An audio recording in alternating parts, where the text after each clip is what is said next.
Aquí ya no se respeta nada, no hay jerarquías, incluso el presentador es víctima de bromas, ahora veréis por qué. Bueno, sería inapropiado empezar este programa sin hacer una referencia a la condena al juez Garzón. Jiménez Villarejo, por las agallas que le caracterizan, ha dicho hoy en la SER, ha definido al Tribunal Supremo como una casta de burócratas al servicio de la venganza institucional. El profesor Monedero ha ido todavía más lejos, ha pensado en Carl Smith y recordaba que el fascismo siempre ha tenido jueces con el brazo en alto. Yo añado que ya les gustaría a los jueces del Supremo tener la 10ª parte de estatura intelectual que Carl Smith. En cualquier caso, yo creo que el problema no es este, no es don Baltasar, santo de mi devoción, pero lo que hoy se ha vuelto a demostrar es quién manda en este país. Y esto es lo realmente importante a nivel político. Podemos intentar competir con Jiménez Villarejo a la hora de dedicar las palabras más duras al Tribunal Supremo, podrán manifestarse miles de personas, pero la política, y aquí viene la primera pullita de la noche, no es el gobierno de las palabras. La política es el ejercicio del poder. Y el derecho no es otra cosa sino la voluntad racionalizada de los vencedores. Decía Nega, y aquí va la segunda pullita de la noche, muy indignado esta mañana en Facebook, decía: cada día estoy más convencido de la necesidad de la lucha armada y de que es mejor 50 tíos con los huevos bien puestos que 1000 tíos haciendo malabares en una plaza. Tiene parte de razón Nega, que piensa más o menos como Spengler, que decía que al final a la civilización siempre la salva un pelotón de soldados. Pero mientras Nega junta a sus 50 valientes y nosotros reclutamos al pelotón de soldados, creo que lo mejor es felicitar a la gente que se manifiesta en las plazas, aunque lleven malabares, y disfrutar de la poca libertad de expresión que nos queda. Hoy vamos a utilizar esa libertad de expresión, pero no para hablar de Garzón, sino para hablar del PSOE. El pasado 20 de noviembre, el Partido Socialista Obrero Español obtuvo poco más del 28% de los votos y 110 diputados. Si tenemos en cuenta que en 1977 el PSOE de Felipe González obtenía más del 29% y 118 escaños, podemos decir que los de noviembre fueron los peores resultados de los socialistas en unas generales desde febrero de 1936, cuando se presentaban en coalición con otras fuerzas de izquierda en el Frente Popular. Entonces tuvieron algo más del 20% de los votos.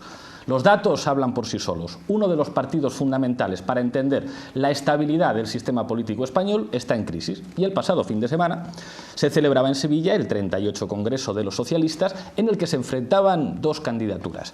Medio país contuvo la respiración por lo igualados que llegaban los candidatos a un congreso de esos en los que los fontaneros de partido hicieron valer sus galones a la hora de jugar al ajedrez, construyendo mayorías y haciendo política interna. Ganó Rubalcaba y perdió Chacón, y ahora muchos analistas han hablado de fractura en el PSOE, de juego sucio entre las familias, y han augurado un futuro de conflictos internos para el PSOE. Pero fijaos, querida audiencia, que estas cosas no son nada extrañas en la familia socialista, y no estoy pensando en Borrell y en Almunia. Vamos a volver a los años 30, que es donde me gusta a mí siempre volver. Aquellos dos liderazgos carismáticos, o dos y medio si tenemos en cuenta a Besteiro: Francisco Largo Caballero e Indalecio Prieto. Eso sí que era división en un partido. Para que os hagáis una idea, si comparamos lo que se hacen Rubalcaba y Chacón con lo que se hacían y lo que se decían Prieto y Largo Caballero, podríamos decir que Carme y Alfredo son poco menos que amantes. ¿No me creéis? Os voy a contar una anécdota histórico-personal antes de pasar a la revuelta en el freno hepático. Mi tío abuelo, un panadero socialista al que fusilaron los franquistas en el 39, recibió en mayo del 36 en un mitin del PSOE en Écija más de 20 perdigonazos en la cara y en el cuello.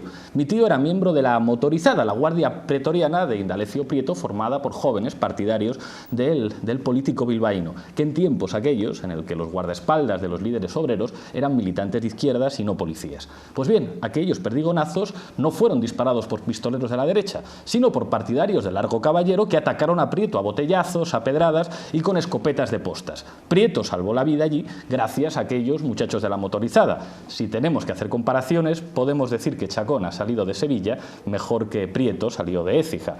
Los chicos de la motorizada tampoco se andaban con chiquitas. Pocos días después asaltaban, pistola en mano, un mitin del Delfín de Largo Caballero, un tal Santiago Carrillo, en el Teatro Barbieri de Madrid. En fin, no parece que entre Chacón y Rubalcaba vaya a llegar la sangre al río, por mucho que Prisa y Mediapro se lancen pullitas entre ellos. Lo que sí está claro es que lo que pasa en el Partido Socialista es fundamental para entender lo que pueda ocurrir políticamente en este país y por eso queremos discutir de ello. Enseguida les presento a la mesa que nos acompaña. De momento les dejamos con el malvado vídeo de los chicos de Fotogracción, Revuelta en el Frenopático. Adelante vídeo, por favor. Esta es una gran nación. Revuelta del Frenopático, el hombre del desforcado, y todo para el juzgado, al telediario, y todo para el juzgado, al telediario. La asamblea de Majaras, se ha reunido la asamblea de Majaras, ha decidido mañana sol y buen tiempo. Os he reunido a todos para informaros de que en el PSOE estamos pasando un momento de crisis.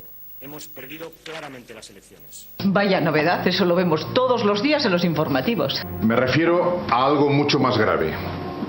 Me han informado de que en esta sala hay un topo. Según parece, se ha infiltrado en el partido un... Carmen, ¿tú tienes hijos? Sí, además tengo una nena de tu edad. Dios, me da no sé qué decirlo en alto. Entre nosotros hay un socialista. ¿Un socialista? Pues qué bien, así cuando seamos mayores ella podrá ser la cuidadora de mis hijos. Ya sé que es difícil de creer, pero entre nosotros hay un izquierdista y hay que localizarlo antes de que nos cuele alguna medida social. Una pérdida de los derechos y de las seguridades básicas que hemos conquistado a lo largo de años de esfuerzo. Yo estoy fuera de sospecha, ¿eh? Os recuerdo que fui yo la que propuso lo de la subida del IVA. Lo agradezco de corazón. A mí tampoco se me puede acusar. ¿Quién sugirió que le regalásemos dinero a los bancos en plena crisis, ¿Seguro? Porque según las malas lenguas, él se opuso al ERE y a cualquier otra medida que garantizara el libre despido de los trabajadores. Eso es mentira. Yo estoy a favor de que las empresas contraten y despidan gente sin cortapisas. Y de que la gente se jubile a los 67. Vamos a trabajar con todas nuestras fuerzas para conseguir la recuperación de la economía y el empleo. Mantengamos la calma. ¿Cuántos en esta sala tenéis un sueldo superior a los 100.000 euros al año? ¿Cuántos tenéis más de un piso? Luego en esta sala no puede haber nadie de izquierdas. Lo haremos de acuerdo a nuestra identidad política, a nuestros valores y a nuestras convicciones. Chicos, ha habido un malentendido. Ya nos hemos dado cuenta de cuál es el único socialista que hay aquí. Pablo Iglesias. En fin, qué malvados, qué malvados. Bueno, hoy contamos en La Tuerca, en primer lugar, a mi izquierda, Íñigo Errejón, analista habitual del programa. Bienvenido. Muchas gracias. Frente a él, otro de nuestros habituales, Ramón Cotarelo, catedrático de Ciencia Política en la UNED. Muchas gracias por venir. Gracias a vosotros. Nos acompaña también Alberto Pradilla, corresponsal de Gara, que estuvo cubriendo el Congreso del PSOE en Sevilla. Gracias por volver a La Tuerca. Gracias a vosotros.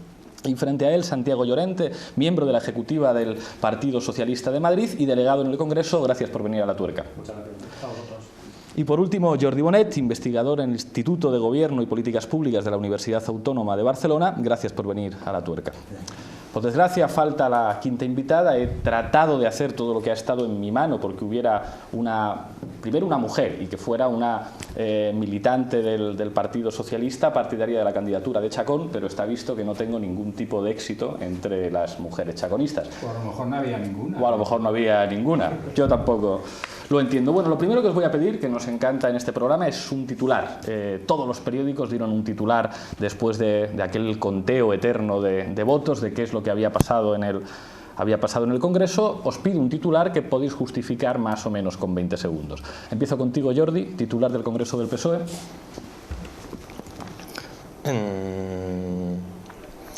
Gana quien obtuvo el peor resultado del PSOE desde 1936. Wow. Santiago. Bueno, yo creo que es un congreso que supone un gran cambio para nuestro partido y que genera esperanzas entre los afiliados. Alberto. Gana Felipe. Ramón. Gana el Rubicón. Errejón. Están casi todos los titulares dichos. Continuidad. Continuidad. La primera pregunta que os planteo de manera abierta, ¿cuáles eran las diferencias políticas de las dos candidaturas? Era imposible saberlo, en realidad. No había ningún documento ni nada, lo que digo para los que hacemos análisis desde fuera del Partido Socialista y solo sabemos lo que se publica en prensa y lo que hacen públicos los candidatos. No había elementos para saber si había diferenciación ideológica. Gran parte de los elementos o gran parte de las elucubraciones de diferentes analistas han tenido que ver pues con el hecho de que una candidata era mujer o era catalana, con el hecho de que otro candidato era hombre y estaba vinculado a otra parte del aparato. No ha habido documentos públicos que mostraran una diferencia de opiniones. Tanto es así que ha pasado una cosa muy sorprendente, que es que después de elegir al secretario general se aprueban las enmiendas a la ponencia marco y se aprueba el programa político y el discurso ideológico que va a tener que defender ese secretario general. Es decir, con independencia. Primero se elige quién manda y después qué va a defender el que manda. Lo cual podría revelar que en realidad, digamos, que el juego de diferencias por lo menos no era público. Yo no sé si la sabía, pero yo no la vi. ¿La sabía, Santiago? Pues es verdad que los documentos que proponían los dos candidatos eran similares. Yo personalmente habría suscrito los dos. O sea, yo apoyé a Alfredo Pérez Rubalcaba, pero no por los documentos que había encima de la mesa. Yo fundamentalmente apoyé a Rubalcaba porque me gusta más su forma, de los modos y las maneras que tiene de hacer política él y mucha gente que la acompañaba. A mí los últimos tiempos que ha vivido el partido han sido tiempos en los que se ha dedicado muy poco tiempo para el debate, ha habido pocas ideas y bueno, pues a mí personalmente me gustaba más cómo funcionaba hace una década, antes de que llegara José Luis Rodríguez Zapatero. Entonces, a Rubalcaba, que le han, unos ataques que ha sufrido, pues le han dicho que bueno, yo era un señor con mucha experiencia. Bueno, pues a mí es que la etapa de Felipe González, Alfonso Guerra, Bono, Rodríguez Ibarra, etcétera, me gustaba más que esta última. Me gustaba más cómo funcionaba el partido. Entonces, digamos que esa vuelta a determinadas formas de hacer política me ha parecido interesante. Alberto, tú que estuviste allí, ¿respiraste algún tipo de... ¿Era distinta la gente que apoyaba una candidatura de la gente que apoyaba a otro en términos ideológicos? Yo creo que en términos ideológicos no existe diferencia. O sea, lo que estábamos hablando es de una adhesión a ciertas familias, es decir, el PSC estaba en bloque con Chacón. Yo creo que es más eso, adhesiones personales, y sí que es cierto, estoy de acuerdo con él, que bueno, es un poco un regreso a un modelo de PSOE que existía en su día, pero es curioso que la única propuesta que se plantea como propuesta estrella el sábado es el de revisar el concordato con el Vaticano. O sea, si la propuesta estrella del partido que acaba de pegarse el mayor batacazo desde 1936 es revisar un acuerdo con el Vaticano que ni siquiera depende de él porque está en la oposición, no sé, creo que el debate de ideas era bastante limitado. Ramón, ¿tú cómo lo ves? Pues sí, a mí se me ocurre, verás, que en realidad no había muchas diferencias de estas ideológicas, políticas y tal, entre los dos, porque las diferencias estaban entre los dos y lo que habían dejado detrás, el gobierno. Ahí era donde estaban las diferencias. Y claro, cuando los dos en realidad coinciden en que tienen que hacer bien lo que hicieron mal, coinciden en que cometieron errores, pues la diferencia está entre lo que dicen ahora y lo que dicen y lo que hicieron. Y yo creo también, conociendo un poco a este partido, que es muy viejo y tiene muchas vueltas, creo que además había diferencias relativamente sutiles. Habéis pasado así por encima por hechos que son muy importantes. Mujer y catalana. Eso es muy importante. Eso es muy importante. Si hubiera ganado Chacón, hubiera sido la primera mujer presidente del gobierno de España jamás. Y el primer catalán presidente del gobierno de España desde el general Prim. Eso es de una enorme importancia. Pero bueno, no ha pasado, ¿no? Pero bueno, ahí le puedes enganchar alguna cuestión de este tipo, ¿no?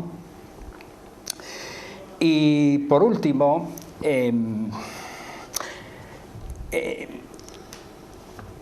este asunto de que decías tú, perdona, ¿cómo era tu nombre? Del concordato, chico, vamos a pillarles la palabra. Vamos a pillarles la palabra, porque fíjate que ya medio ha reculado.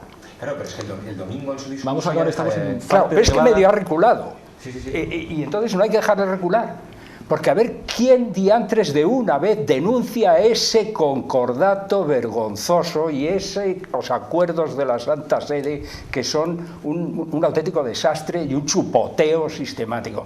Y efectivamente, no es ninguna tontería, porque la otra no. Por lo demás, efectivamente, diferencias políticas de estas, pues prácticamente ninguna. La cuestión es si son importantes dadas las circunstancias actuales, pero eso ya hablaremos.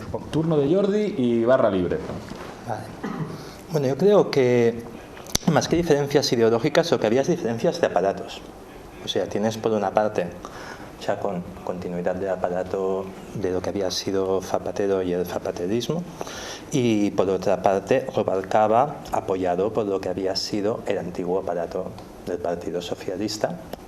Recordemos que aunque Rubalcaba se posiciona a favor de Zapatero e ingresa en gobierno Zapatero, anteriormente él apoya a Bono en el Congreso del año 2000 en que se encumbra Zapatero.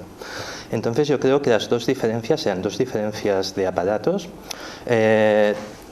A Chacón a nadie se le ha recordado, pero Chacón fue ministra de Vivienda en el momento de estallido de la burbuja inmobiliaria y no hizo nada. Precisamente, si tenemos en cuenta lo que son su rédito político de cada uno de los candidatos, es más bien pobre en lo que han sido las dos legislaturas. Y en cierta manera eso implicaba también que ninguno de los dos candidatos, por mucho que uno se presentara como regeneración en el caso de Chacón o en el caso de Rubalcaba con una idea de vuelta a las esencias, yo creo que ninguno de los dos candidatos marcaba un punto de inflexión en el PSOE. Habían dos almas, tres, varias, que habían convivido en el PSOE durante este tiempo, y en cierta manera lo que ahí se ejemplifica son estas cuestiones.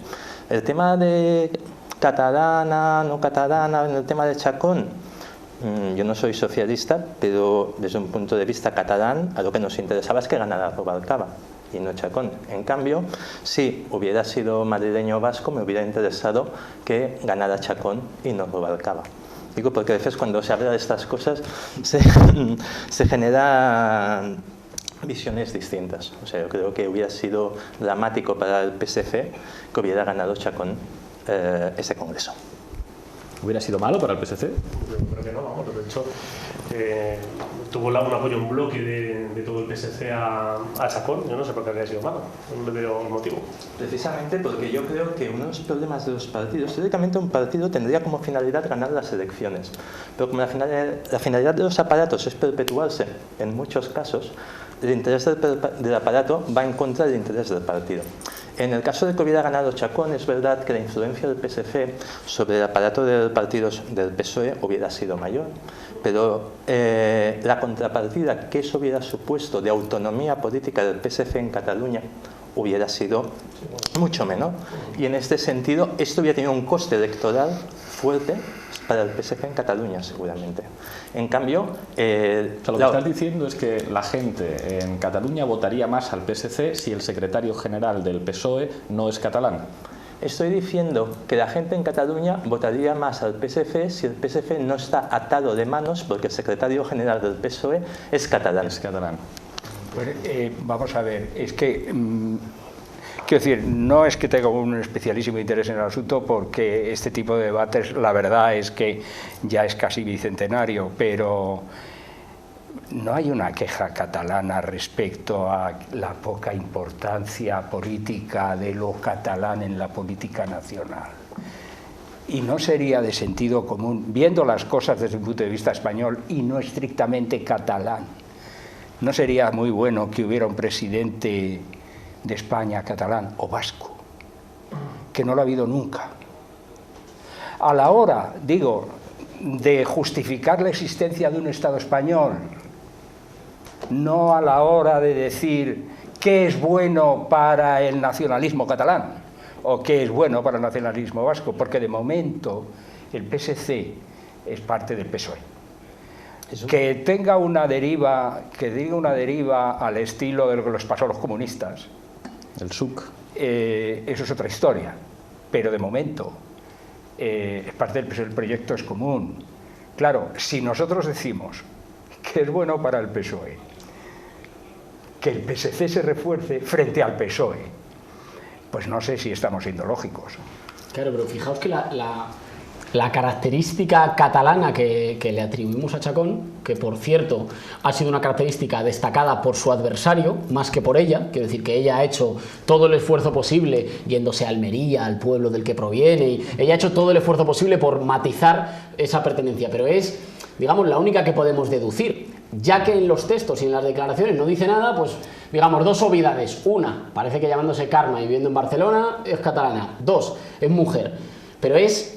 Claro, el intento de los equipos de marketing electoral de destacar alguna diferencia que nos permita elegir, que por otra parte es tremendamente normal. Quiero decir, un partido que viene de una justificación monolítica que comparten Chacón y Rubalcaba de todas las medidas del gobierno Zapatero, que solo han descubierto que eran malas después de perder 4,5 millones de votos. Claro, y que las ha justificado todas con el argumento de no se puede hacer otra cosa, que es un argumento que perjudica siempre más a la izquierda, porque oiga, si hay que votar un gestor, pues entonces votamos a la derecha, que llevan toda la vida gestionando la finca y que están más acostumbrados. Robando. Y todo el partido... Claro, pero quiero decir, si no se puede hacer otra cosa, si no hay alternativa, si estos recortes y que la crisis la pague la mayoría social es lo único que se puede hacer, y el partido viene de unos cuantos años educados en la adhesión monolítica a eso, porque no hay alternativa, ¿de dónde va a salir el músculo para la discusión ideológica? A mí me parece importante lo de los acuerdos con la Santa Sede, y es verdad que a ver si lo hacen, pero ¿no te parece significativo que el momento como de querer marcar como más músculo ideológico, lo único que se les ocurra sea el laicismo con la que está cayendo? Es representativo de un partido en el que la vida ideológica ha muerto. Claro, porque si no se puede hacer otra cosa, pues entonces... Pero ten en cuenta que me estamos hablando de un partido político que quiere ser mayoría, quiere gobernar y que por dentro funciona fatal. Es decir, es un partido político que en estos momentos funciona mal. Entonces, la primera necesidad que tienen los socialistas, que tenemos los socialistas, es regenerar la vida interna del partido. Es decir, ahora mismo, cuando vamos a un congreso, somos los mismos de hace muchos años. Nos vemos siempre las mismas caras. Es el mismo. Es que estamos viendo. Va cambiando. El problema es que ha sido un partido, se ha cerrado mucho más de lo que ha estado en otras épocas, y somos siempre los mismos, y hace falta salida nueva. Entonces hace falta, primero, que los recursos humanos funcionen. Es decir, en cualquier organización, cualquier ONG, coño, o sea, uno de los objetivos es que los socios de la asociación empiecen a participar más. Bueno, pero la asociación existe para algo. Quiero decir, la ONG no existe para existir. Existe porque quiere transformar algo, por ejemplo. El objetivo es eso, es transformar algo. Queremos ser un partido de gobierno, pero que... para eso habrá que discutir alguna idea. Ya, bueno, pero evidentemente, pero tenemos ideas. El programa electoral que presentó Alfredo Pérez Rubalcaba fue bueno. Yo creo que fue un partido o sea, un proyecto bastante consensuado por todo el mundo y que identificaba que queríamos ser de mayoría los socialistas. Luego, el problema no es tanto en qué es lo que planteamos a la sociedad. A lo mejor podríamos haber planteado lo de concordato también en las elecciones, que estamos convencidos la inmensa mayoría de los socialistas, pero el problema ahora mismo es cómo somos capaces de organizarnos por dentro para hacernos más eficaces, que en estos momentos es nuestro gran reto, funcionamos muy mal. Pero es un proyecto muy difícilmente justificable cuando acabas de venir de 8 años de gobierno, cuando se te han ido 4 millones de personas, precisamente por el hecho de poner unas medidas antisociales que dicen completamente lo contrario a lo que tú venías diciendo durante los últimos 7 años. Y además, a mí siempre me ha dado la sensación en el Congreso de que sí que había mucha historia centralista, mucho tema de aparato. O sea, Carme Chacón se convierte en Carmen Sevilla. O sea, esa N que vamos, no es tan española como la ñ, pero casi. Y sí que se oyen muchos comentarios, o sea, yo hablando con delegados y tal, mucha gente decía, es que ya sabes lo que es el PSC, es que mira lo que nos va a venir. Eso existe, o sea, ha existido un punto de vista muy centralista de que nos viene... Yo por supuesto, o sea, porque son comentarios que he estado escuchando. De la misma manera que no se entiende lo mismo el PSC que el PSE, que está cogiendo ahora mucho peso, porque el PSC tiene una forma de entender el país catalán de una manera que no la tiene el Partido Socialista en Euskadi. Pero te cuento que ahora intervenir Jordi. Últimas dos intervenciones y pasamos a vídeo. Borrell ganó la primaria, luego no fue candidato. Borrell era un candidato catalán que ganó la primaria. Y yo no conozco a nadie que no haya votado a Chacón por ser de Barcelona. No conozco a nadie. Ahora, uno te puede gustar más o menos, pero Borrell ganó las primarias y perdió la partida frente a Prisa, que fue quien lo echó. Esto por el principio. Luego También sobre el tema del PSF quiero recordar que el PSF es un partido independiente del PSOE, ¿vale? No es como el PSE, no es como la Federación Socialista Madrileña, etcétera. Y lo que se ha ido viendo en estos últimos tiempos es que muchas veces lo que beneficia al PSF no es lo mismo que beneficia al PSOE. O sea, en el debate sobre el Estatuto catalán se ha visto así. O sea, aquello que al PSF le hacía ganar votos a Cataluña, le hacía perder votos al PSOE en España. Y esto es una cuestión que hay que tener en cuenta y que creo que aquí pesa, y eso tenía que ver con lo que hablaba antes. Incluso es curioso lo que digo yo, el sector catalanista del PSF, Ernest Maragall y otra gente apostaban por Rubalcaba, no por Chacón. Sí. Ahora sí que vamos a vídeo y volvemos con Cotarello. Estuvimos en Sevilla, nuestro corresponsal en Sevilla, Pablo Pérez Canfornina, hizo un reportaje para La Tuerca en el Congreso. Adelante vídeo, por favor. Hola compas de La Tuerca, estamos aquí en Sevilla, hace frío, pero bueno, venimos a cubrir el Congreso del Partido Socialista, vamos a ver qué pasa, cuál es el futuro del socialismo del siglo XXI, Carme Chacón o Alfredo Pérez Rubalcaba, ahora lo veremos. ¿Cuáles son tus impresiones un poco ahora mismo de este 38º Congreso del Partido Socialista? Bueno, de momento lo único que podemos decir que estamos haciendo una muestra de democracia interna, de debate plural. Muy emocionante, es emocionante ver a tanto socialista junto y tanto socialista comprometido. Y independientemente del resultado que salga, yo creo que el PSOE va a salir más unido y más fuerte que nunca. Bueno, yo creo que va a haber un cambio sustancial en el Partido Socialista, porque los militantes así lo están demandando. Como socialista estoy reconfortado de ver que existe una alternativa a los problemas que tenemos ahora mismo y que esa alternativa perfectamente puede ser liderada por el Partido Socialista. Yo me he posicionado públicamente a favor de Rubalcaba. Entiendo que ahora mismo representa mejor el proyecto que necesita el Partido Socialista a nivel federal y creo que ese proyecto que necesitamos después de las dos derrotas electorales que hemos tenido tanto en mayo como en noviembre lo personifica perfectamente Alfredo Pérez Rubalcaba. ¿De la prensa, público o el país? Público. Entonces estamos con Chacón. Bueno, un poquito. Decimos por allí, por Andalucía. A mí me encantan ambos, tanto público como el país. Bueno, yo leo El País todos los días. Público también, pero El País. Rubalcaba entonces. Bueno. Algún periódico ha dicho cosas que se las hubiera debido callar. Está claro que sembrando insidias y descalificaciones no se contribuye a un debate democrático. Nosotros nos quedaríamos con el candidato que planteara un programa auténticamente socialista para acabar con la corrupción, con los despilfarros, con el sistema burgués capitalista que impiden que los trabajadores defiendan una sociedad mejor, más libre, más justa y más igualitaria, como son los principios del genuino socialismo. Estamos aquí cerca de las 2 de la tarde ya, Sevilla. Hemos escuchado de todo. De momento no sabemos.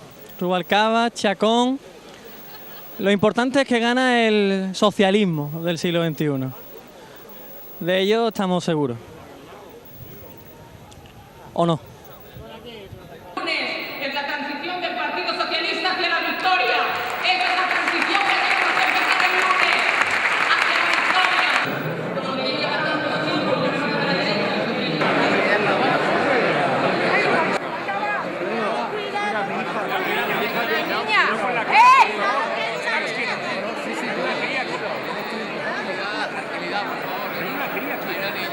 Chicos, por favor, atrás. Hay una niña pequeña aquí.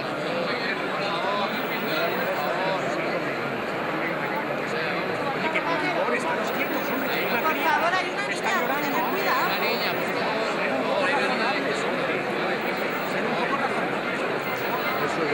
El comportamiento en los últimos 2 años no ha sido el mejor. Ha habido errores, sin duda. Claro que ha habido errores.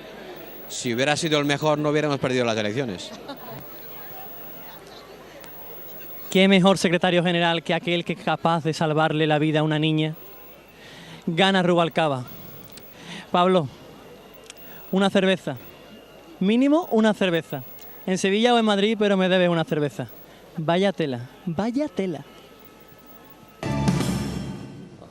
Todas las cervezas que sean necesarias. Muchas gracias.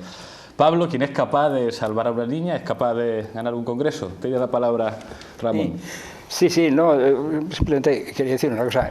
Fíjate que hemos empezado diciendo la importancia de la ideología, de los temas y tal cual, y estamos en los resultados electorales, si es bueno para este, si es bueno para lo otro, y tal, que parece la realidad misma, por cierto. La palabra Ikurriña se escribe con ñ, ¿no? La ñ parece que la compartimos, ¿no? No es esencialmente española, ¿no? También vasca. Creo yo. Creo que además somos los únicos que la tenemos. Los españoles y los vascos, los catalanes no, y los gallegos tampoco. Una N con una Y. Solo los españoles y los vascos. Mira tú por dónde. Oye, una cosa, mira, También yo creo... tenemos el carlismo, que es una cosa que compartimos. Sí, muchas otras cosas, sí, por cierto, que apunto aquí para gozo de la concurrencia. ¿Según la definición de Pío Baroja de un carlista? Dice, animal que confesado y comulgado ataca al hombre. Eso está muy bien. Es muy bueno, ¿verdad? No, pero mira, una cosa, es que esto es España. Y como se acaba de ver, como esto es España. Como se acaba de ver, haciendo morder el polvo a este masón hereje y sinvergüenza de Garzón, que se ha creído con eso de que se puede investigar los crímenes del franquismo, ¿verdad? Muy bien, esto es España. En consecuencia, algunas cosas que quizá en otros sitios no tengan el calado ideológico que pudieran tener, aquí son esenciales. No pases por alto ese asunto de la religión en absoluto. Es una de las lacras de este país. El hecho de que tengamos a la Iglesia Católica parasitando al país, intelectual, económicamente, políticamente, en todos los terrenos, desde hace siglos. El hecho de que haya una reamortización tolerada por los poderes públicos, incluido el socialista, es una absoluta vergüenza. Y digo además esto para que la izquierda se raje las vestiduras. Estoy hasta las narices de oír hablar a la gente que la Constitución Liberal de 1812, la PEPA, no sé...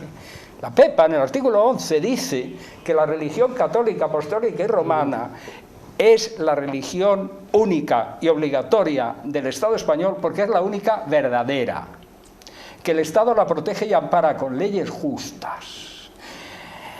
Es decir, es una maldición y por lo tanto terminar con eso tiene un calado ideológico importante. Sí, ahí siempre vamos a estar de acuerdo, pero ¿no te parece significativo que en un momento en el que podemos constatar seguramente todos en esta mesa que el ejercicio de la democracia está seriamente amenazado por los poderes financieros, que son quienes están gobernando Europa?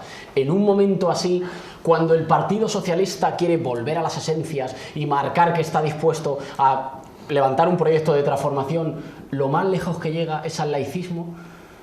¿No te parece significativo? No. A mí me parece, lo firmo ya, el laicismo, claro, y revocar el concordato con la Santa Sede, lo firmo, pero... Es que es una cosa, es que en La Tuerca habláramos de la izquierda y la pornografía la semana pasada, que al fin y al cabo es un programa, y otra cosa es que a lo mejor Rubalcaba hubiera planteado en el debate el problema del porno. Hubo mucho más debate, no solo se planteó lo que dice Ramón, o sea, hubo mucho más debate, lo que pasa es que al final, bueno, pues vivimos una era de medios de comunicación y al final, pues, se difunde lo que se difunde, pero hay mucha gente trabajando, aportando ideas. Lo que pasa que, bueno, pues que al final muchas de esas cosas se quedan en el cajón. Pero un debate que pasó solo por las horas, por el formato en el que estaba planteado el Congreso. Tú por la mañana eliges el líder, tal, te dan las 6 de la tarde. Cuando empiezas con las ponencias y no sé cuántos, ya está Rubalcaba negociando con los varones a ver cómo vamos a montar la ejecutiva, y entonces entre que es de noche, tal, no sé cuántos, nos encontramos con que las ponencias las votan 300 personas de los 956 delegados.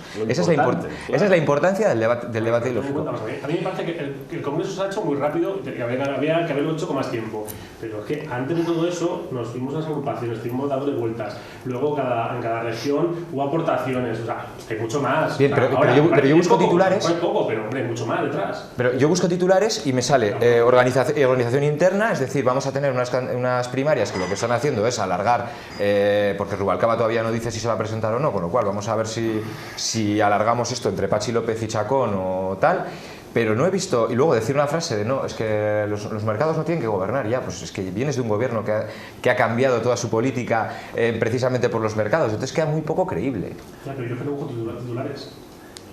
Sí, pero a ver, una cosa, por ejemplo, de lo que comentabas ahora, del tema de primarias y así. O sea, yo creo que precisamente, una vez más, el perdedor en este Congreso ha sido la democracia interna dentro del Partido Socialista.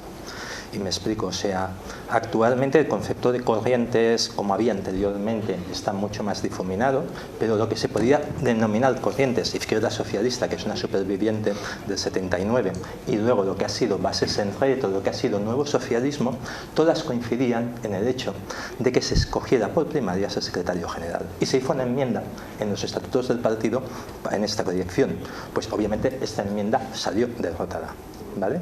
Y yo creo que precisamente uno de los errores de la candidatura de Chacón, si se quería presentar como una candidatura de renovación y de regeneración dentro del partido, habría sido hacer suya esta enmienda.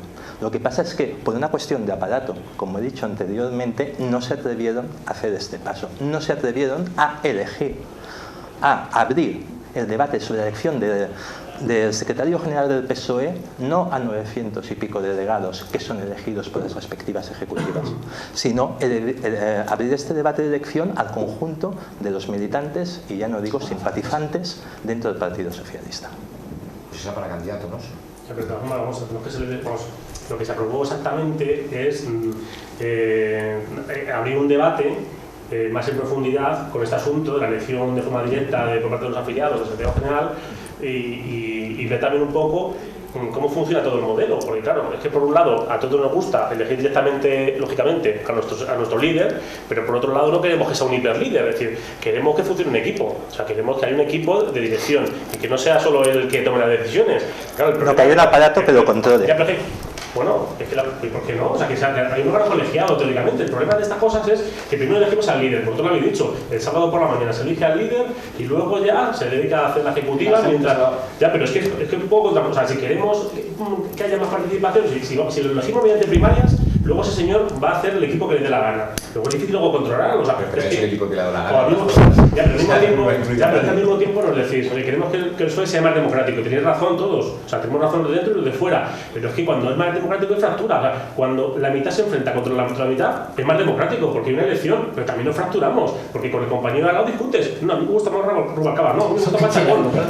Ya, pero es que luego que no nos digan que hay fractura, ¿para qué hay fractura? O sea, no, si hay democracia y hay participación, al final puede haber algo de fractura. El problema es cómo luego se sueldan los problemas. Esas cosas yo creo que competen hacia personas, porque no entiendo muy bien cuál es a qué viene la fractura. Estamos hablando de lesiones. Pero en todo caso yo creo que, quiero decir, eso es un tema que os compete a los que seáis militantes del Partido Socialista, que ahí, quiero decir, que me parece que es una cuestión más interna. Pero ¿por qué nosotros discutimos? Digo, porque puede no estar claro. ¿Por qué prestarle tanta atención desde ámbitos que no pertenecen al Partido Socialista al Congreso del Partido Socialista? Porque no compete solo a los militantes. Claro, pero ¿qué es lo que sí compete? Para mí lo que compete no es tanto la cuestión de la... Mientras la financiación de los partidos políticos sea pública... Todo. Espera, no es tanto la cuestión del líder, de la elección del líder, que también todo. Pero para mí hay una cosa que hace que este congreso sea especialmente importante.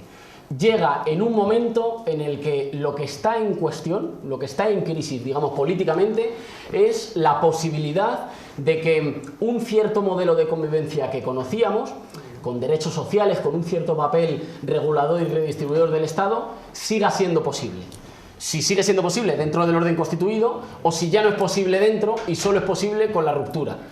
Eso también competía en gran medida a lo que pasaba en el Partido Socialista, en la medida en que es el partido que recibe más votos de gente que se concibe de izquierdas. Y a mí me interesan un poco las discusiones por darle o quitarle el carnet. Tú no lo eres, tú sí lo eres. Bueno, de acuerdo. Y con todo y con eso, me parece que la elección de Rubalcaba estrecha las diferencias de lo que cabe dentro de los partidos fundamentales del sistema político español, digamos, de lo que podemos llamar el régimen.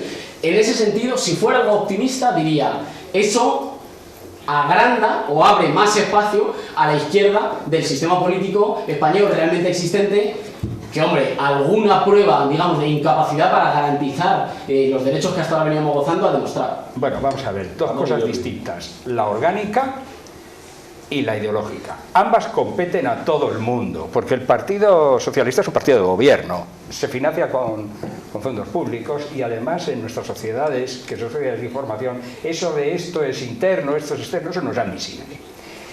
Y dicho lo cual, desde el punto de vista democrático, que es lo que la Constitución dice, el Partido Socialista lleva bastantes cuerpos de ventaja a los demás a la hora de elegir. que sería bueno que hicieran elecciones primarias, como dice aquí la gente que no sabe de qué habla, dice a la francesa, como si los norteamericanos no estuvieran haciendo elecciones primarias desde los tiempos de la Patagonia. Pues sí, estupendo, vamos a pedir solo la próxima vez, pero de momento a ver si los demás se acercan en lugar de designar o cooptar a sus direcciones, los demás partidos. Y la segunda cuestión, que eso es esencial, es toda la razón, Íñigo, toda la razón, efectivamente, a ver si, ¿qué? A ver si la socialdemocracia es posible. Claro. Porque ahora resulta que el programa de la izquierda es la socialdemocracia. Hay que fastidiarse. Sí, pero alguien aquí debiera explicarle al personal por qué se puede decir eso sin que inmediatamente se rasgue todo el mundo las vestiduras, después de que, como ya hemos dicho en alguna ocasión en este programa, los asquerosos socialdemócratas en el pasado acostumbraban a ser socialfascistas, socialtraidores, repugnantes, enemigos de las revoluciones. Y ahora resulta que somos... Yo venía siendo socialdemócrata desde hace 70 años. Bueno, ahora resulta que somos todos socialdemócratas. Y en cambio los pobres socialistas ya no son socialdemócratas. Bueno, está por demostrar. Está por demostrar, quiero decir, cuando tiene que acudir a un cierto corpus ideológico, el Partido Socialista dice hay que revitalizar la socialdemocracia. Bueno, lo que está por discutirse, que no creo yo que se haya discutido, pero es posible que se haya discutido en el Congreso del PSOE, es si es posible, dentro del orden constituido europeo actual, revitalizar la socialdemocracia sin romper con el régimen. Y por el régimen entiendo el régimen que tiene a la Constitución del 78, su piedra angular, y el régimen de la Unión Europea. Entonces, está por demostrarse. Yo tengo serias dudas de que se puedan hacer políticas socialdemócratas dentro del régimen, pero me imagino que un partido que se llame socialdemócrata de eso tendrá que discutir. Pero no lo he visto. Sí. A ver, hay dos cosas. Una, el tema del régimen de funcionamiento interno de los partidos, para mí no es una cuestión que solo compete a los militantes de los partidos, y sobre todo creo que el 15M lo que ha puesto de manifiesto es el grado de anquilosidad de todos los partidos políticos, incluyendo los partidos de izquierda, obviamente PSOE Izquierda Unida, pero los otros partidos también de derechas, respecto a su relación con la sociedad. Entonces, en este sentido, creo que es necesario que los propios partidos, que yo creo que el 15M no es que niega la figura del partido político, sino que obliga a replantearse cuál es esta figura. Tienen que replantearse su relación con la sociedad, tienen que replantearse sus mecanismos de escucha y de participación con la sociedad. Y en este sentido, creo que el Partido Socialista, por mucho que lleve cuerpos de ventaja respecto a otros partidos, ha perdido una oportunidad de hacer un paso adelante. Por otra parte, el tema del programa. El tema del programa para mí no lo encuentro tan importante, la verdad. O sea, yo creo que me importa más una cuestión como es el relato. Y en eso yo creo que el Partido Socialista no ha sabido construir un relato. A mí, ¿de qué me sirve que a partir del primer semestre de 2010 haya un cambio respecto al programa de gobierno del Partido Socialista, se implementen un conjunto de medidas antisociales, y cuando llegan las elecciones o llega este Congreso, el señor Rubalcaba me explique que querrá poner un impuesto a las grandes fortunas, que querrá poner el diputado 391... Aunque fuera mentira, es decir, lo que no se comprendía en este Congreso es decir, tú has perdido las elecciones, no las ha ganado el PP, las has perdido tú porque el PP no ha subido tantos votos. Está claro que hay un clamor social cuando la gente dice, no, yo no quiero que haya recortes sociales, que la sanidad esté peor, que aumente el paro. Cabría esperar que al menos en el discurso hubieran tratado de plantear un desafío, por lo menos en lo que se dice, mucho mayor. Yo creo que esa era la jugada Chacón. Es decir, ¿por qué Mediapro apoya a Chacón? ¿Por qué toda esa campaña mediática? Daba la impresión de que Chacón se hubiera movido mucho más cómoda diciendo, yo voy a ser quien recupere la socialdemocracia en este país, independientemente de que ya conocemos a los socialistas cuando asumen responsabilidades de gobierno. Donde... ¿Seguro?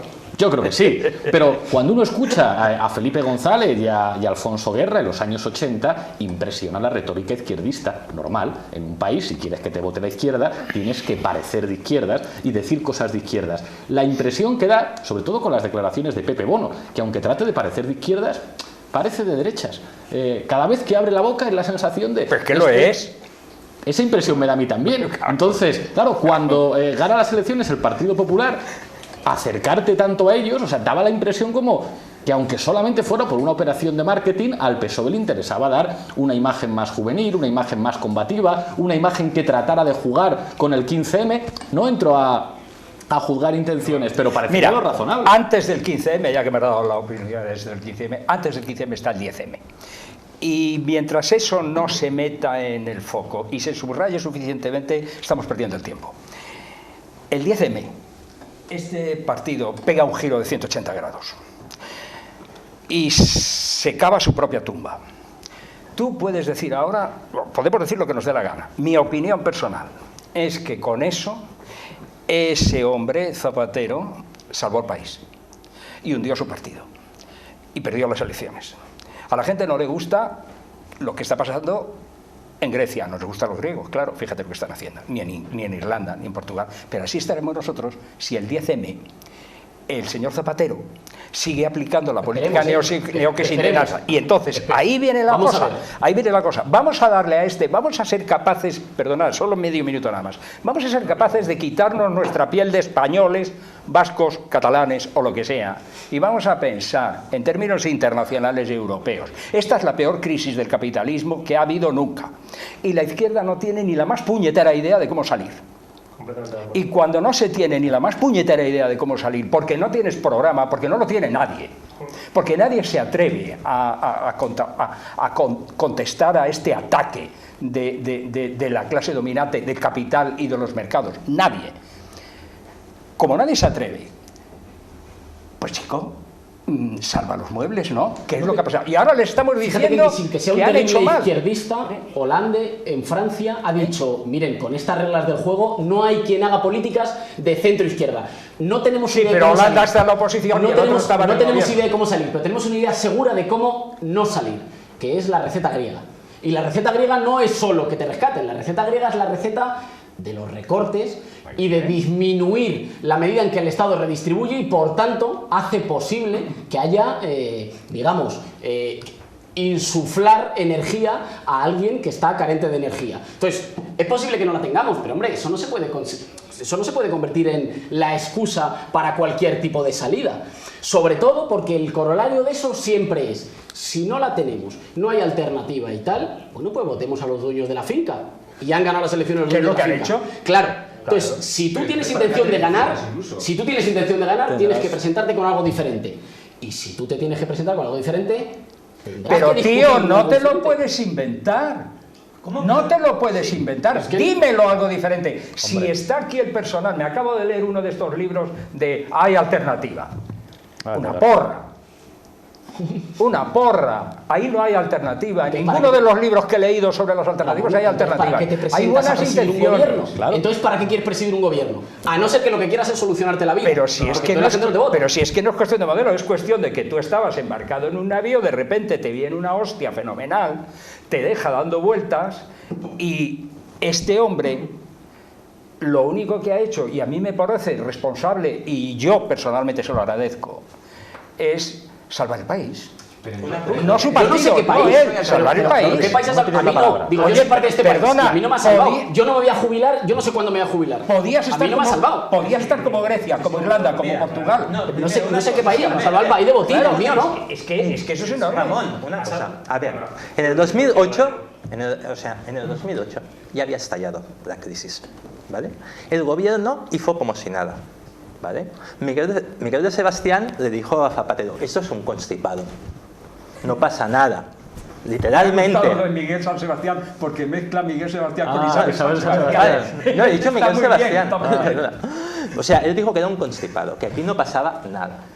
Mientras tanto, cheque bebé, mientras tanto tenemos la caja del Estado pues llena, vamos a repartir dividendos para ganar unas elecciones. Eso es una irresponsabilidad, para empezar. ¿Vale? Porque a partir de ahí se tendría que haber empezado a plantear una solución y no esperar a que te llegue la hostia en 2010 y a partir de ahí, como ya no tienes nada pensado, te adaptas a lo que te imponen desde arriba. Eso, o sea, no salvó el país, sino que llevamos una deriva completamente equivocada que se marca muy claramente en la segunda legislatura. Y luego, pero luego además, si tú quieres dar una respuesta, lo que está claro es que no puedes dar una respuesta desde un marco estricto de Estado-Nación, que la única respuesta posible que se tenía que dar a la crisis es buscar una alianza europea con partidos de izquierda, hacer un fórum y crear una idea diferente de cómo construimos Europa de que no sea la imposición que nos están dando los mercados y el eje franco-alemán, respetando unas recetas de austeridad para todos los países que nos están llevando a todo un conjunto de estados a una situación de bancarrota absoluta. Es decir, estamos diciendo lo mismo. Aquí, frente al ataque del capital, no hay respuesta. Y claro, lo que estamos, si tú te pasas en esa crítica, que es justísima, la hemos hecho todos, yo también. Yo la primera vez que oí al presidente del gobierno diciendo, ¿de qué crisis me habla usted? Crítica, digo, este tío está loco, pero es que no lo ve. Claro, pero ponte en su lugar. Claro, pero incluso... Ponte en su lugar. ¿Dónde tenemos nosotros, después de llevar 70 años esperando la famosa crisis general del capitalismo que iba a traer el socialismo y tal igual, dónde tenemos nosotros un argumentario? ¿Dónde tenemos nosotros un recetario? ¿Dónde tenemos nosotros las fórmulas para responder a esto que además es totalmente nuevo? No lo tenemos. Claro, entonces este hombre ¿qué estuvo haciendo? Pues lo mismo que hizo Mitterrand en 1981, que fue decir, hemos ganado las elecciones, políticas keynesianas, y se la tuvo que envainar, igual que este. ¿Y quién? Nosotros, claro, yo también, todos estamos aquí de acuerdo. Hombre, usted no tenía que haber hecho esto, no tenía que haber negado la crisis, tenía usted que haber... Muy bien, muy bien, muy bien. ¿Qué hace? ¿Qué hace? Sí, Santiago, y pasamos a vídeo y volvemos con Íñigo. Yo soy el primer autocrítico con lo que sea, con determinadas decisiones del gobierno. Es cierto que la crisis es profunda desde hace años y no se han cometido todas las reformas que se tenían que haber hecho en determinados momentos. Pero ahora, a posteriori, todos lo sabemos. Y todos decimos, tenía que haber habido un cambio de modelo productivo, teníamos que haber hecho esto u otro. No sé, ahora todos tenemos razón. El problema es cuando empieza la crisis nadie sabe cuál es el tamaño de la crisis. Entonces casi ningún gobierno fue capaz de tomar decisiones de forma rápida. Eso también ha pasado en otras épocas. En el año 93 hubo otra crisis también bastante gorda, no tan gorda como esta evidentemente. Justo al principio de la crisis Felipe González tomó la decisión de aumentar las prestaciones por desempleo y al poco tiempo tuvo que tomar la decisión de recortarlas, porque se dieron cuenta de que la crisis era más profunda de lo que pensaban y al final hubo que recortar. ¿Qué ha pasado ahora? Pues lo mismo, es verdad que determinadas subvenciones por el nacimiento de niños han acabado desapareciendo porque no éramos capaces de sostenerlas. Claro, y eso crea muy mal ambiente. Pero tiene razón Ramón, es decir, en estos momentos las decisiones, malas o buenas, las tomamos nosotros. En Grecia, en Irlanda, en Portugal las decisiones no las toman ellos, las toman una serie de técnicos que lo que hacen solo es ver números. Y por eso tiene razón Ramón, por eso dice Ramón, y es verdad que esta señora salva al país, Zapatero. En estos momentos las decisiones las tomamos nosotros. No hay grandes recortes todavía, ya veremos si los hay. Grandes recortes no. Pues no, de verdad que no. O sea, no, pero miremos las cosas. Sí los hay, pero ríete tú en comparación con Grecia. Y lo que pueda haber, Vamos a pasar a vídeo. No, pero termino ya. Termina ya. Pero bueno, yo volviendo un poco al Congreso del PSOE, yo creo que sí que ha habido un punto de inflexión. Habrá que ver ahora si lo que dice Rubalcaba o si hubiese ganado Chacón lo hacen de verdad, pero es un punto de inflexión. De verdad que hemos hecho una gran autocrítica, sobre todo en el funcionamiento interno del Partido Socialista Obrero Español.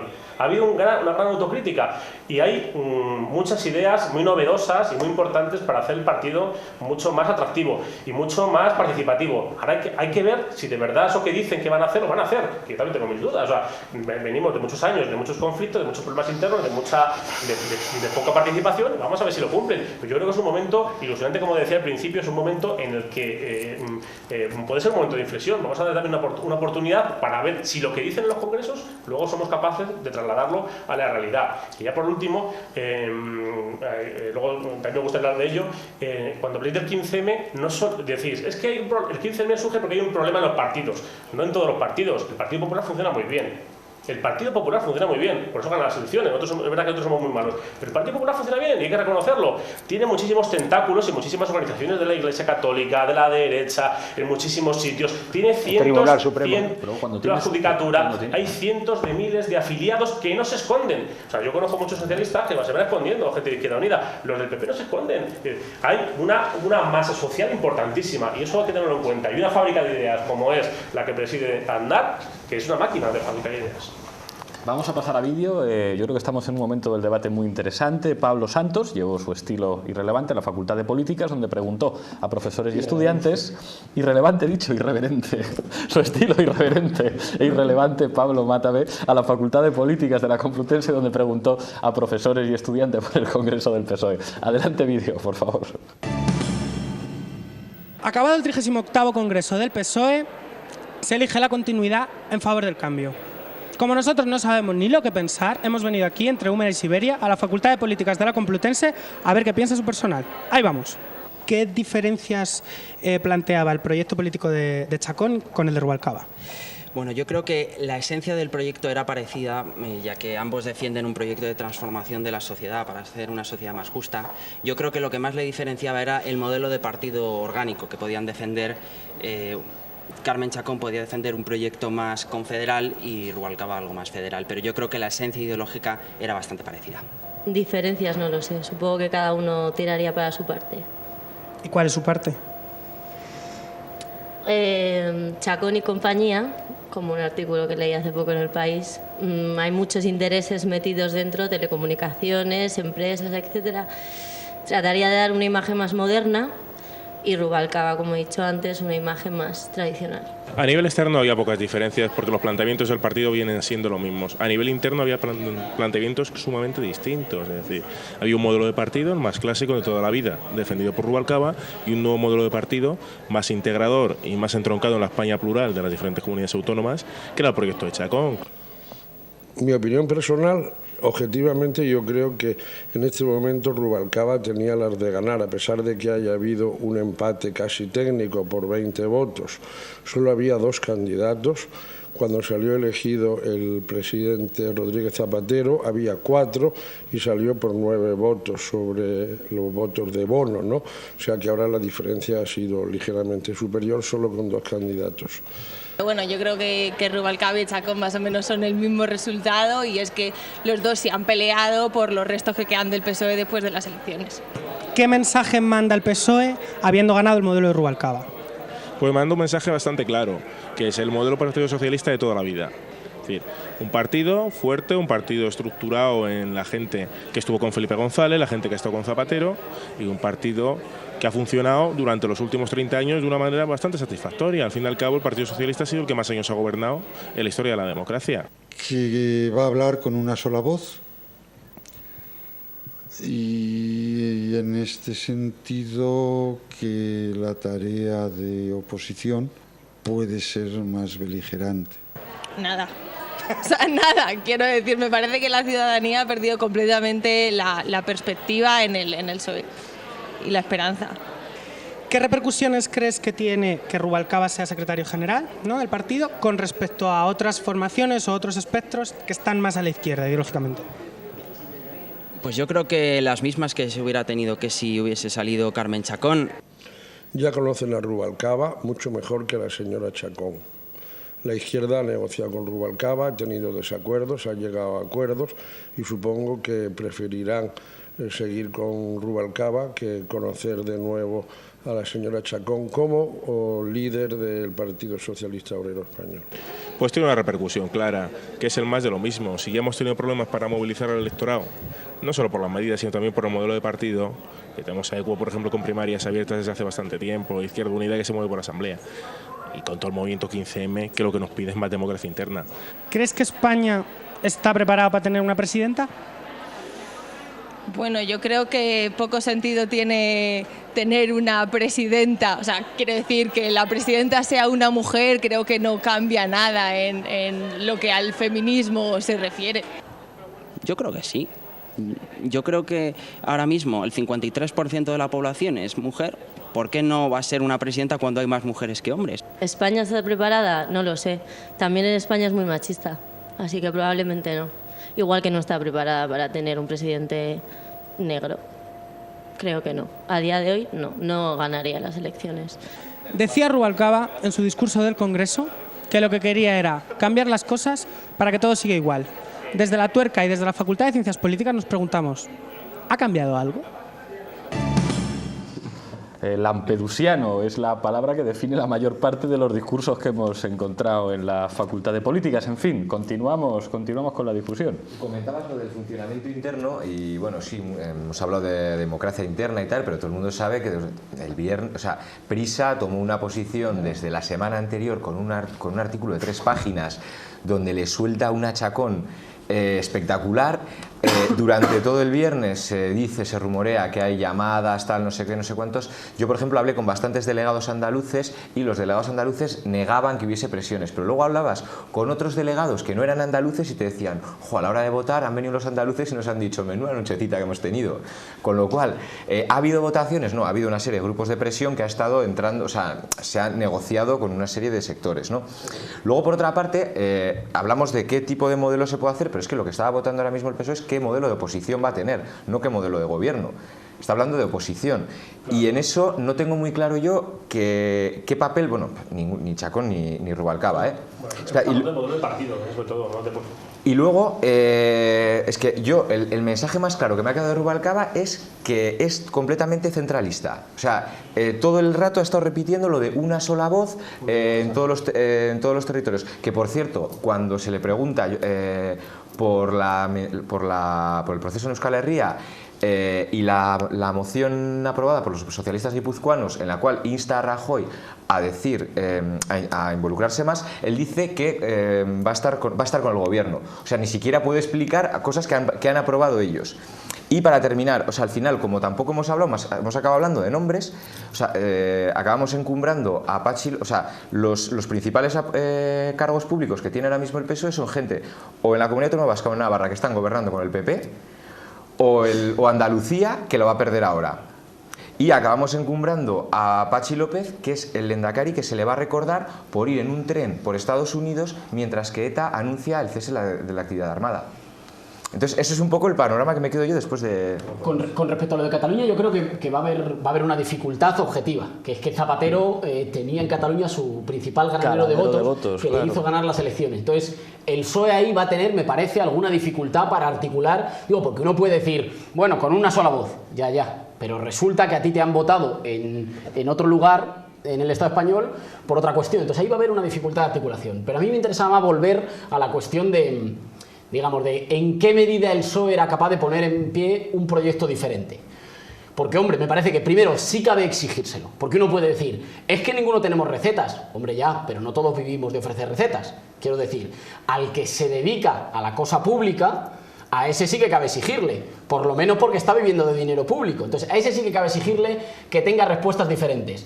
Y sorprende que alguien concurra a las elecciones reconociendo que, bueno, que de momento yo sé que quiero gobernar. Propuestas diferentes de momento no tengo, porque esto es muy grande y esto hay que articularlo a nivel europeo. Yo estoy totalmente de acuerdo en que hay que articularlo a nivel europeo, pero que eso no sirva para escurrir el bulto. Quiero decir, las soluciones a escala europea, sin duda. ¿Los desahucios se pueden frenar ya a escala estatal? Sí. Claro. ¿Se puede frenar que una familia, además de perder la casa, mantenga la deuda con el banco? Eso se puede hacer ya. Y el Partido Socialista votó en contra ya. Quiero decir, sabemos que esta crisis tiene dimensiones europeas y que solo se va a poder solucionar en Europa, pero no escurramos el bulto. Hay cosas que se pueden hacer ya. Es curioso que la elección la haya dado el Partido Popular, que no es mucho. Todos sabemos que es una medida, digamos, muy propagandística, la de rebajar el sueldo de los directivos de bancos que han recibido ayudas públicas. Pero uno esperaría que eso lo hiciera alguien que se llama socialista, que si de algo va el socialismo es de utilizar el poder político para quitarles a quienes tienen mucho y dárselos a quienes tienen menos, con diferentes variantes según las diferentes familias del socialismo y diferentes tácticas.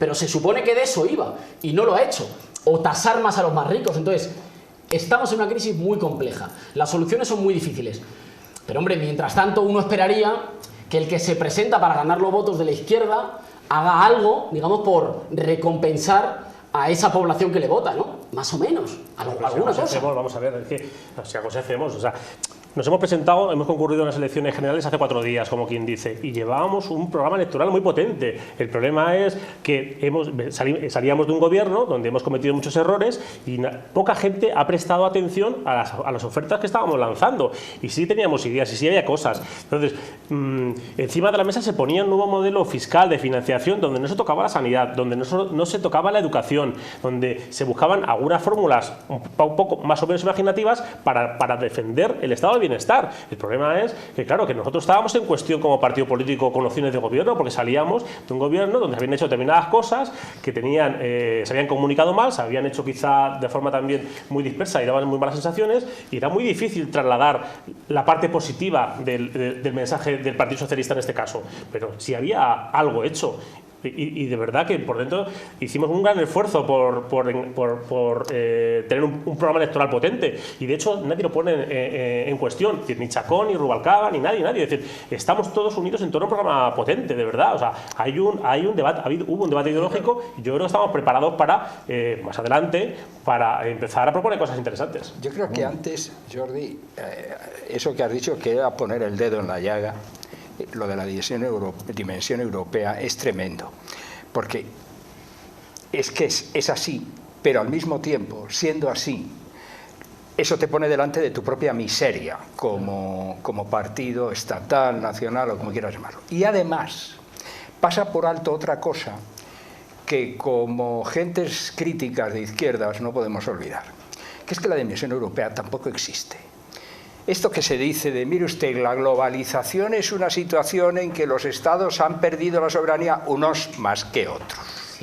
Y eso es obvio en la situación europea. No existe la situación europea. Existe el diktat alemán al que se han sometido los franceses, que es el núcleo duro del capitalismo europeo, con los ingleses mirando desde fuera como el tío Gilito. Y el resto aquí, pues, a pasar las canutas. Claro, eso plantea una situación en la que realmente yo creo, siendo honestos, que no podemos criticar a la gente si no somos capaces de decir cómo se articula eso. Porque es muy difícil. Hay que romper... Fíjate lo que hay que romper. Existe un Partido Socialista Europeo, pero no pinta nada. Si yo quiero poner en marcha una política europea, que ya veremos si se puede hacer, porque primero tengo que empezar por confrontar a Europa con su propia desgracia y su propia miseria de estar sometida al imperio alemán, tengo que poner en marcha un cadáver y hacerle adoptar un programa y a ver cómo hago eso. Sí, pero a ver, en el tema de Europa, tenemos que tener en cuenta que Europa, cuando surge en parte muy vinculada también a un proyecto socialdemócrata. O sea, surge vinculada a un proyecto... Y con la Unión Soviética. Sí, pero pero al margen del tema Unión Soviética, o sea, hay una idea de construcción de un espacio de integración transnacional, de creación de una esfera pública europea, y hay un camino que se hace en esta dirección y de que poco a poco se empieza a avanzar hacia una Europa social hasta que esto queda cortocircuitado. O sea, tenemos una serie de políticas hasta los años 90, medioambientales, sociales, que teóricamente protegen, en cierta manera, los intereses más o menos de las clases populares, y a partir de los años 90 vemos un giro dentro del proceso de construcción europea en que las directivas europeas que se están imponiendo cada vez son más neoliberales, cada vez son más de liberalización del mercado, y se transforma el proyecto de construcción de una politeia, de una esfera pública europea que teníamos que hacer una convergencia social los diferentes estados miembros, a un espacio de libre circulación de mercado donde unos determinados poderes imponen las normas a otros. Y allí es el problema. Y si no somos capaces de articular contrapesos, es que el problema es que la batalla en Europa la hemos perdido hace años. Y hemos de volver a ganar la batalla en Europa.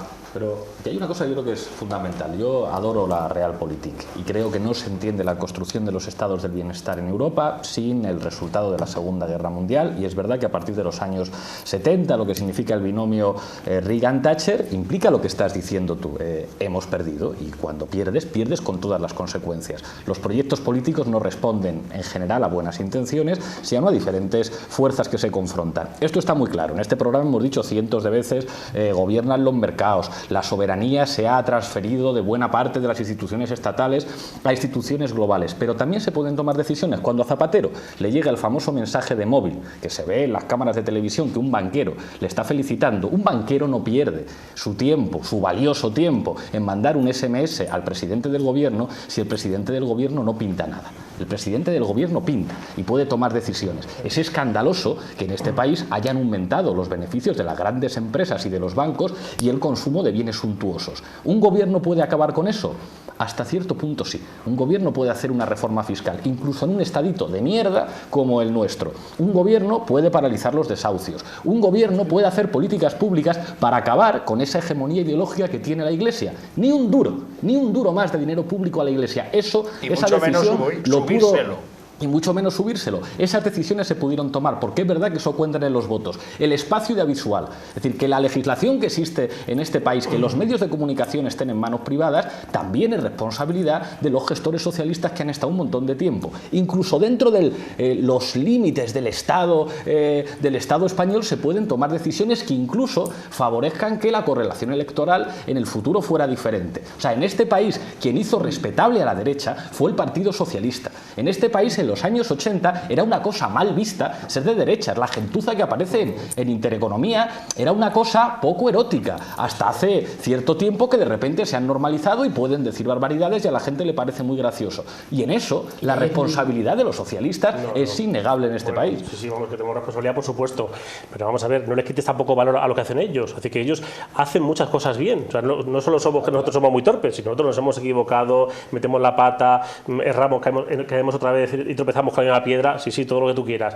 pero también no le quites valor a lo que hacen ellos. Es decir, ellos han hecho un gran esfuerzo de unidad, tienen un partido político que con sus cosas funciona, tienen una gran base electoral y todo eso lo hacen bien. Bien, no, pero déjame que termine. Pero decía Pablo que es verdad que hemos cometido una serie de errores, y yo no lo voy a negar, pero también ten en cuenta que Zapatero ha gobernado 2 legislaturas, tuvo una primera en donde hizo una serie de importantes cambios sociales que a todos nos gustaron, y posiblemente, si no hubiese venido esta gravísima crisis, habríamos ahondado en todo eso y muchas de las cosas que tú planteabas ahora mismo quizás se habrían solucionado, pero no sabemos qué habría pasado. El problema es que ha venido por el medio de la crisis, no hemos sabido afrontarla y nos ha llevado por delante. Una cosa rapidísima y me callo ya. Lo que hemos visto hoy, los jueces del Tribunal Supremo, que son más fachas que Millán Astray, responden a una manera de construir el poder en la ley orgánica del Poder Judicial. Eso se puede cambiar. Si Zapatero hubiera querido, no habría un Tribunal Supremo formado por fascistas que llegan hasta los 75 años en el Tribunal Supremo. Y esas cosas se pueden cambiar con voluntad política. Perdón. Mira, si no hubiera venido esta crisis, seguramente seguiríamos edificando como se edificaba, seguiríamos construyendo aeropuertos que no hay aviones, seguiríamos construyendo líneas de AVE que son deficitarias porque van 3 y 4 personas. O sea, no es solo las medidas antisociales que se toman en un determinado momento, es que si analizamos a nivel de derechos civiles, la primera legislatura del gobierno Zapatero hizo avances, por supuesto, pero ¿qué políticas redistributivas, qué políticas de fiscalidad progresiva introduce? Ninguna. Llega el momento de la crisis, estamos tremendamente desarmados si entendemos la crisis con los mismos marcos que la derecha entiende la crisis. Nuestro terreno, el terreno de la gente es que con pertenencias diferentes se entienden en la izquierda, y cada uno verá dónde y cómo y cuánto de efectivo, es el terreno de la política, digamos, el terreno de lo que se puede discutir.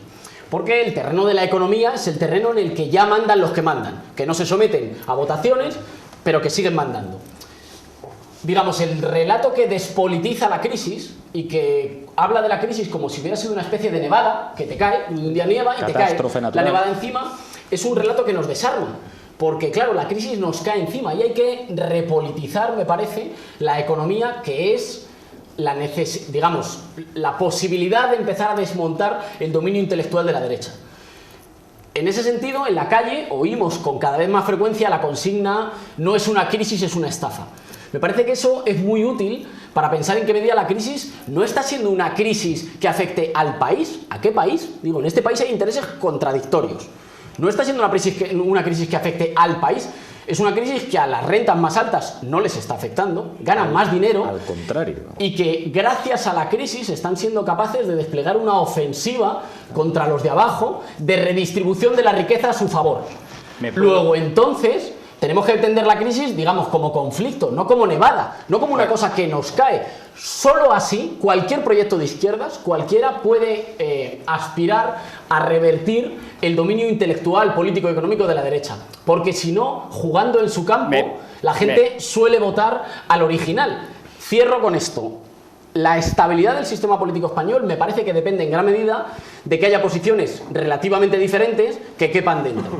Si deja de caber dentro la posición de que con el orden actual uno puede redistribuir razonablemente para los de abajo, me parece que podemos estar ante un escenario de posible crisis del sistema político existente. Yo me refiero solamente a dos cuestiones para tratar de ser constructivo y justo. Estaba aquí apuntando. Hay 37 años de posfranquismo, digo, para no mezclarme con definiciones molestas, de los cuales 37 años, 21 ha gobernado el PSOE. El poco o mucho estado del bienestar que haya en este país, la poca o mucha justicia social que haya en este país, la ha hecho el PSOE. Y lo ha hecho el PSOE en contra de la derecha y en contra de otra izquierda, que se llama transformadora, pero no ha transformado nada. Porque para transformar hace falta estar en el gobierno y tomar decisiones. En ese conjunto de decisiones del que se ha beneficiado el país en muchísimos aspectos, desde la organización territorial del Estado hasta el grado de formación de las distintas generaciones, el nivel de vida, excuso decir la seguridad social, la universalización, las pensiones, etcétera, etcétera. Pues claro que hay defectos y errores, claro. Los otros no tienen defectos y errores porque como no han hecho nada, pues está por probar. Eso por un lado. Por el otro lado, lo que tú dices, Jordi, es que es definitivo. Claro que, como decías tú antes, el resultado de la guerra produce ¿qué? Produce un pacto que llamamos Pacto Social Liberal de la posguerra, donde la socialdemocracia, pero no solo la socialdemocracia con la democracia cristiana, que no es menos colectivista que la socialdemocracia, más los liberales que se tienen que fastidiar, crean el pacto que funciona con el Estado social y que ¿cuánto funciona? Pues el tiempo que las partes pueden mantenerlo. En cuanto una se puede permitir el lujo de romperlo en su beneficio, claro, lo va a romper, que es lo que han hecho. Y entonces entra lo que le encantará a mi amigo Pablo, que es aquello que decía Hobbes: mire usted, pacto sin espadas, meras palabras. Entonces, ¿qué sucede? Nos han echado a patadas. Y ahora tenemos que reconstruir el discurso. Pero no es fácil, amigo, porque, claro, volver a meter en el pacto a unos tíos que estaban en él en contra de su voluntad, hay que dar miedo. Porque, claro, para pactar hay que dar miedo. Es que es muy difícil. Entonces, claro, es que esto me recuerda mucho también el discurso de los sociatas, que consiste en decir: hacen falta nuevas ideas. Estamos todos de acuerdo, hombre, diga una. Dígame una. Claro, ¿qué es el problema? Decir, es que estamos aquí y tal. Sí, claro, sí, efectivamente, es como estamos. Nos han quitado el discurso y nosotros, o por lo menos caballeros, yo, heredero dignísimo del viejo Hegel, que decía que el Estado es la manifestación de Dios en la tierra, me he encontrado con que el discurso triunfante al que presta acatamiento todo el mundo, incluida buena parte de la izquierda, que además dice que no renuncia a su condición de izquierda, es que el Estado es el diablo. Y eso es lo que pasa. Y claro, en esas circunstancias vamos a ser honrados. Sí, yo entiendo muy bien la irritación que produce el no tener soluciones, pero no las vamos a encontrar por el hecho de que le rompamos la cabeza al otro porque no las tiene, porque nosotros tampoco las tenemos. Ese asunto de nosotros, un minuto, el Estado puede, en el Estado puede aquí, ahora, hacer esas cosas que has dicho tú. Ramón no aspira a gobernar. El PSOE nos dice que no tenemos nada que ofrecer, eso lo dices tú. Habría que verlo. No, yo digo siguiendo la argumentación de Ramón. Yo creo que a partir de mayo de 2010 sí que dice, lo siento mucho, nosotros hasta ahora esto era una aventura, pero a partir de ahora es que el que manda es, yo estoy de acuerdo con Íñigo, o sea, es una desideologización, o sea, como llega la despolitización, llega la crisis, entonces, señores, hasta ahora bien, vale, hemos estado haciendo florecillas y tal, pero es que ahora mandan los mercados, entonces todo y absolutamente todo lo que vayamos a hacer está condicionando por unos números que no tienen ideología, es decir, que son de derechas. Sí, total. Sí. Esa es la metedura de pata de Felipe, del gato, el gato ese, que no importa el color del gato, metedura de pata. Una cosa, por ejemplo, antes habéis comentado el tema de los recortes y habéis dicho que no había recortes. Y yo, del país del que vengo, de Cataluña, o sea, estamos sometidos a una férrea disciplina de recortes, o sea, tenemos hospitales que se están cerrando plantas, quirófanos que se están cerrando plantas, escuelas que se están cerrando. Estamos en una situación muy fuerte bajo el tema de la austeridad. Yo creo que en el fondo lo que se está haciendo en Cataluña es un poco el laboratorio de lo que Rajoy posteriormente va a hacer al conjunto del Estado.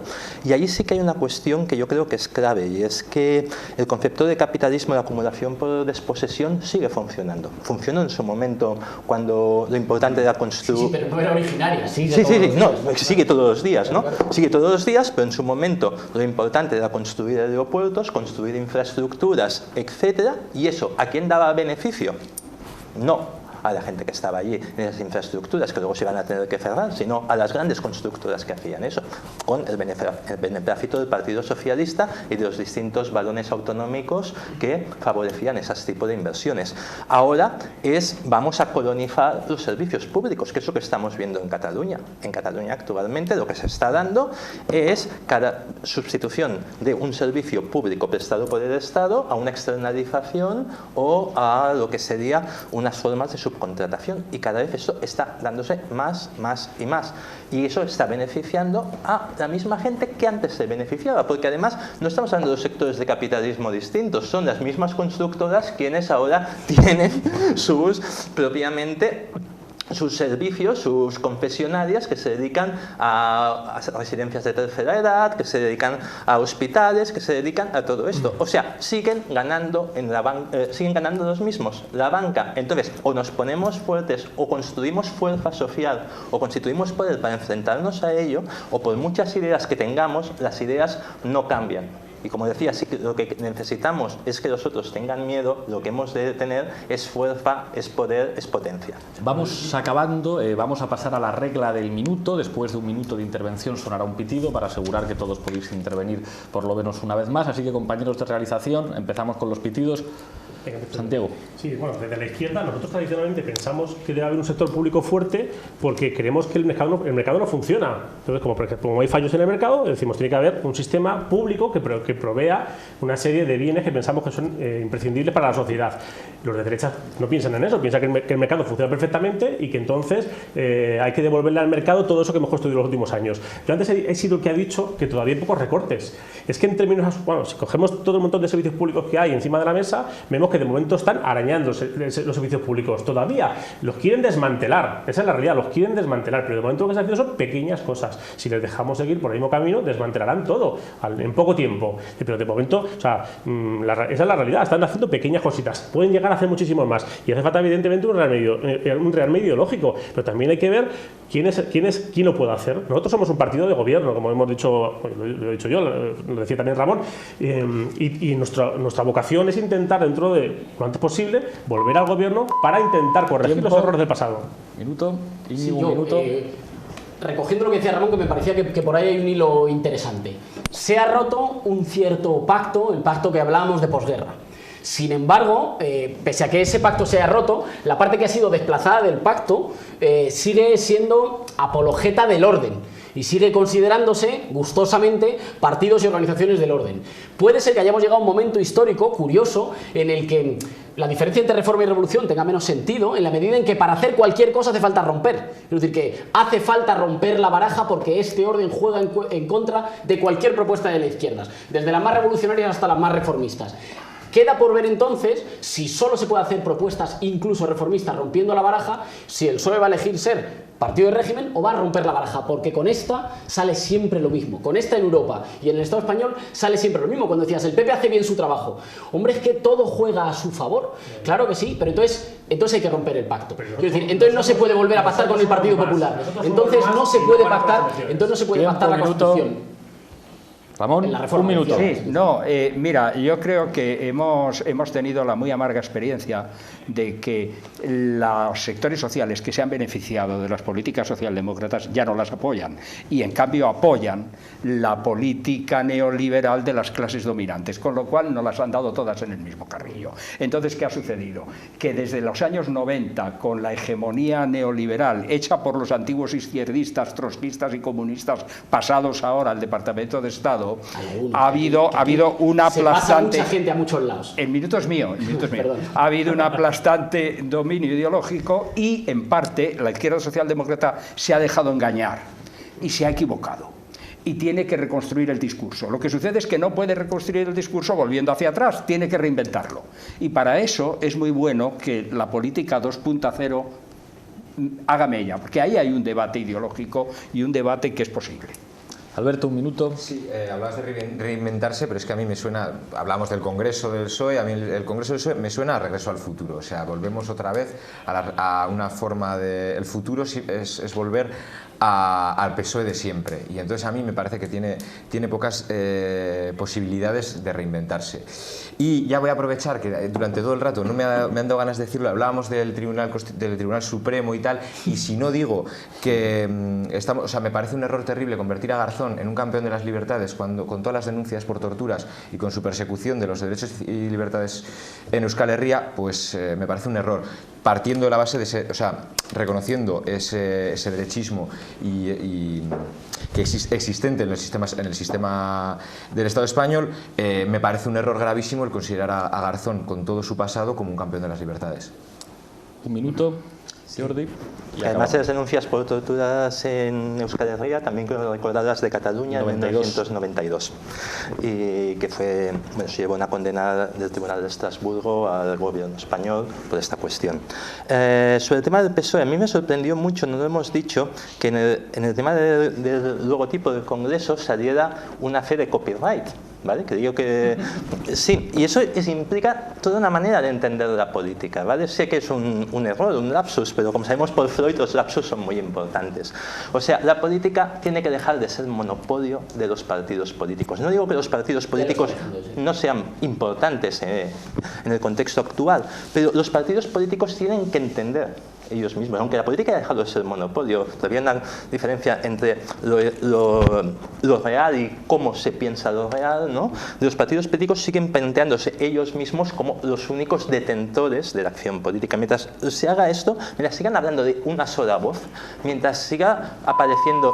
Tiempo, me dicen de realización que se nos acaba el programa. Muchísimas gracias a los 5, creo que hemos tenido un debate más que interesante. Llegamos a la Tuerca Rap con DJ Boe y Kate de HCB, que intervienen en un tema controvertido como este, con unas rimas que no dejarán indiferente a nadie.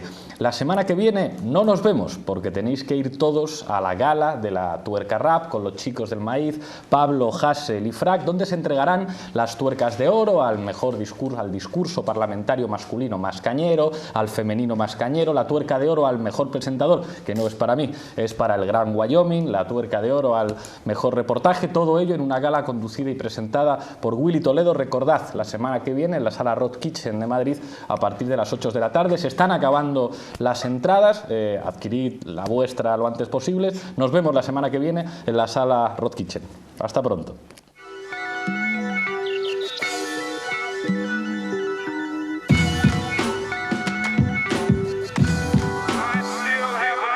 Se crean dos falsos bandos, pero no hay debate. Venus Paco y la vuelta de tuerca con DJ Boy y Kate. Si Norsaide entra en escena, socialdemócratas zumban, mientras Francisco Piquera se revuelve en su tumba. El PSOE sigue la saga, nosotros echando la raba. Rubalcaba lava tras su muerte al facha de Fraga. Tampoco esperábamos menos de un partícipe de los GAL, hijo prodigio de Eduard Bernstein y la reforma burguesa. No hay democracia con capitalismo, es obvio. Como que las alternativas al poder le dan agobio, aunque se siguen meando encima y lo llaman lluvia. El camino no son acciones como las de Lucio Urtubia. Nos criminalizan y nos encierran, ese es su juego. Controlan los medios para causar el miedo. En serio pasa de esos payasos y de su circo. Que el pueblo tome las riendas es necesario, insisto. Resisto con un micro en la mano su parafernalia, mientras discuten por su poltrona la calle rabia. El malestar se agravia porque ya petó la burbuja. Hacen recortes al pueblo en esta caza de brujas. Alfredo Cabeza de Turco en las elecciones para aplacar el golpe del desencanto de trabajadores. Chacones alternativa, ¿alternativa de qué? Otra perra con el mismo bozal del capital como ZP.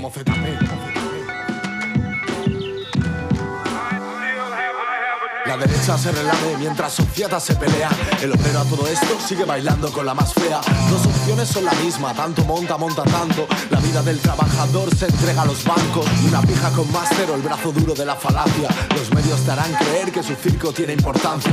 A muchas ya no nos engañan sus patrañas y mentiras. El PSOE tiene de obrero lo que de libertad palestina. La campaña se hila fina para afianzar el bipartidismo. Cualquier alternativa lo llamarán terrorismo. Mientras Chacón está en edad felicitando a las tropas por matar a embarazadas y niños a quemarropa. participar en una guerra es estar en guerra con un país. Aunque no se note en Occidente y te vendan que eres feliz, los dos candidatos tienen las manos manchadas de sangre. Crímenes de Estado separan el hambre con alambre. El tándem que anuncian no trae ningún cambio, manejados por empresas olvidando los barrios. Elecciones internas maquillan la cara del mismo, como se hizo tras la mala gestión del felipismo. El debate no importa, el capitalismo no funciona, porque se trata como fuerza de trabajo a las personas. Suena sorna, huele todo a interés dentro del partido, y los más reaccionarios tachan a Chacón de independentismo. Es Northside Records, está en la tuerca. Vallecas está que arde, Cate y DJ Boy.